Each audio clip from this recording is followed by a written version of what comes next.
Prince Harry, the Duke of Sussex, has just ignited one of the biggest royal conversations of the year with a single, carefully written essay that feels less like a casual reflection and more like a quiet declaration. 5 years after he and Meghan Markle dramatically stepped away from life as senior working royals, Harry has published a deeply personal piece that has left experts, commentators, and royal watchers on both sides of the Atlantic scrambling to read between the lines. The question on everyone's lips is simple yet explosive. Is the Duke quietly preparing the ground for some kind of return to Britain? The essay, titled The Bond, the banter, the bravery, what it means to be British, appeared in early May and instantly became the most talked about royal text in Spare. This was not an off-the-cuff remark slipped into a podcast or a fleeting comment during a television appearance. This was a considered, almost literary exploration of British identity from a man who has spent half a decade trying to forge a new existence 5,000 miles away from the country where he was born, raised, and once served in uniform. In warm, evocative language, Harry painted a vivid picture of the Britain he carries in his heart.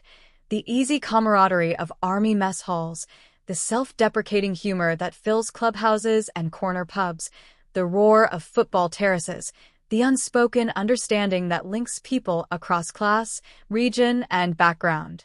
He described these things not as quaint relics of a bygone era, but as the living, breathing essence of what it is to be British. And then came the line that stopped readers in their tracks. Though currently I may live in the United States, he wrote, Britain is and always will be the country I proudly served and fought for. Those two little words, currently and may, have become the Rosetta Stone for royal analysts.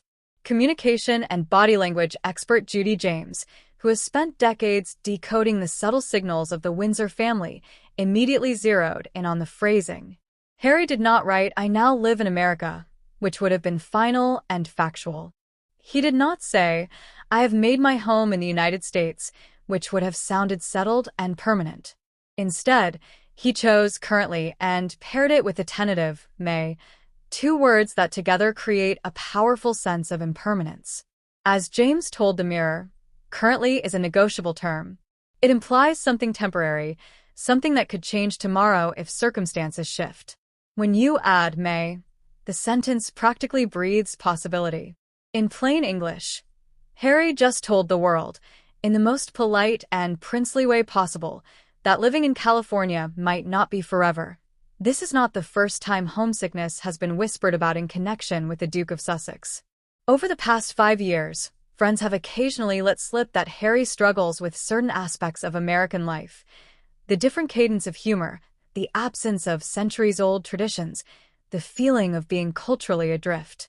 Sources have spoken of late-night phone calls to old army friends, of quiet moments watching Premier League matches at odd hours, of the way his face lights up when someone mentions a full English breakfast or a pint at a proper pub. These are small things, perhaps, but they add up to a portrait of a man whose heart has never fully left the island he once called home. Context matters enormously here. Since January 2020, Harry and Meghan have built what looks, from the outside, like an enviable new life. Their Montecito mansion sits in one of the most exclusive postcodes in America. Their children, 6-year-old Archie and 4-year-old Lilibet, are growing up with surfboards and sunshine, far from the gray skies and protocol of Buckingham Palace. Harry has launched the Invictus Games into the stratosphere, signed lucrative deals with Netflix and Spotify, even as some have faltered, and published Spare, a memoir that shattered sales records while simultaneously torching what remained of certain family bridges. Yet success and happiness are not always the same thing. Publicly, Harry has repeatedly expressed gratitude for the freedom and privacy he now enjoys. Privately, many believe the pull of home has never loosened its grip. There is his decade of military service, 2 tours in Afghanistan, the creation of the Invictus Games, the unspoken bond with comrades who still call him Captain Wales. There is the complicated but unbreakable thread that ties him to his father, King Charles, and his brother, Prince William. And there is Britain itself, the place where every street corner, every accent, every sarcastic remark feels like coming home. The royal family, meanwhile, has marched on without him. Charles has settled into his role as monarch. William and Catherine have shouldered ever greater responsibility as Prince and Princess of Wales. Publicly, the institution has closed ranks.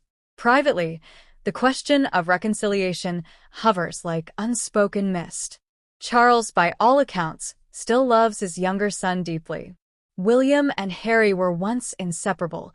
Time has a way of softening even the sharpest edges. The death of Queen Elizabeth removed the one figure who might have vetoed any meaningful rapprochement. Doors that once seemed bolted shut may now stand ajar. Oh, what could a return even look like? Few serious observers believe Harry and Meghan would ever resume full-time royal duties. That ship sailed in 2020 amid too much hurt on all sides. But a hybrid arrangement is not unthinkable. More time in Britain, perhaps a small grace and favor home, a formal role with the Invictus Games centered in the UK, increased involvement in chosen charities, private family time at Balmoral or Sandringham without the burden of ribbon-cutting and balcony appearances. Harry could, in effect, become a transatlantic prince, based in California, but with one foot firmly back on British soil. Meghan's position complicates everything, of course. The Duchess has been unequivocal about the damage inflicted by sections of the British press and, at times, by the institution itself. She has spoken movingly about suicidal thoughts and the sense of being unprotected. Few believe she would ever again submit herself or her children to that level of scrutiny on a permanent basis. Yet, even here there are shades of gray. Might she tolerate extended visits if the terms were right? Ironclad privacy guarantees, no more poisonous briefings, a clear separation between Harry's family relationships and her own public life? Stranger compromises have been reached in royal history. The timing of the essay feels deliberate. Charles is 77.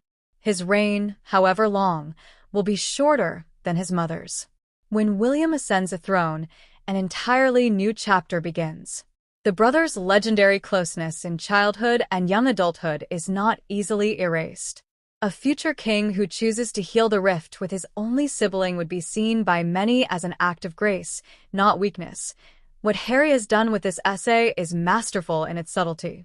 He has reminded the British public, and, perhaps, his own family, of the things that bind him to his homeland without directly asking for anything.